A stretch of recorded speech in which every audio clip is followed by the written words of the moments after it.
اعوذ باللہ من الشیطان الرجیم بسم اللہ الرحمن الرحیم۔ پہلے لفظ کے اندر من ربک نون ساکن کے بعد را حروف یرملون میں سے آ رہا ہے، اس لیے غنہ نہیں کریں گے کیونکہ 4 میں غنہ ہوتا ہے، لام اور را میں غنہ نہیں ہوتا۔ آگے با حروف قلقلہ میں سے آ رہا ہے، اس لیے قلقلہ کریں گے۔ نون ساکن کے بعد با حروف اقلاب میں سے آ رہا ہے، اس لیے نون ساکن کو میم سے بدل کر اخفا کریں گے، یعنی غنہ کر کے پڑھیں گے۔ با کے بعد قاف حروف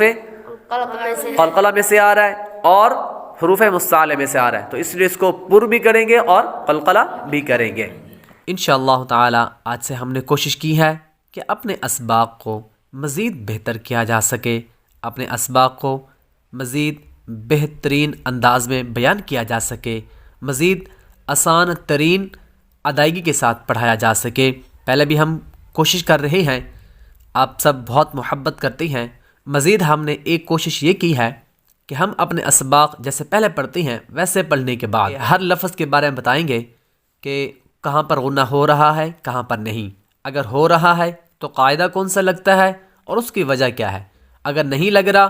تو کون سا قاعدہ ہے جس کی وجہ سے غنہ نہیں ہو رہا اور اس کی وضاحت کیا ہے یا وجہ کیا ہے۔ اسی طرح کون سے حروف قلقلہ آ رہے ہیں بیچ میں، کہاں را کو پر یعنی موٹا پڑھیں گے، کہاں باریک پڑھیں گے، اسی طرح لام کو کہاں باریک پڑھیں گے، کہاں پر پڑھیں گے۔ اسی طرح باقی مزید جتنے بھی الفاظ ہوں گے، حروف مستعلی آئیں گے، حروف صفیری آئیں گے یا کوئی بھی حروف ہوں گے، تو ان کے بارے میں ہم مزید انشاءاللہ تعالی بتاتے رہیں گے، جتنا ہو سکتا ہے ہم کوشش کریں گے۔ تو ہم کوشش کریں گے کہ جتنے بھی حروف ہم پڑھیں گے تو انشاءاللہ تعالی سبق کے بعد جو بھی حروف ہوں گے ہم ان سب کے بارے میں کچھ نہ کچھ ضرور بتاتے رہیں گے۔ بس آپ سب نے کمنٹس کے اندر یہ بتانا ہے کہ یہ ہماری کوشش آپ کے لیے کچھ آسانی پیدا کر رہی ہے یا نہیں، کیا ہمارے لیے یہ بہتر ہوگی، ہم جو اسباق پڑھتے ہیں کیا اس کے اندر مزید ہماری مدد فراہم کر رہی ہے یا نہیں، تو یہ آپ نے کمنٹس کے اندر لازمی بتانا ہے۔ اور ایک بات بہت اہم کہ جتنے ہمارے بھائی ہمارے ویڈیوز کو دیکھتے ہیں وہ سارے ہمارے چینل کو سبسکرائب نہیں کرتے، تو برائے کرم جتنے بھائی ہماری ویڈیوز دیکھتے ہیں وہ سارے کے سارے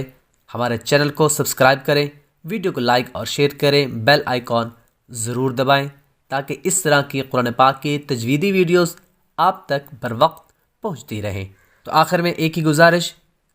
کہ اگر ہمارے ویڈیو سے آپ کو کچھ سیکھنے کو ملتا ہے سو پلیز جتنے بھائی ویڈیوز دیکھتے ہیں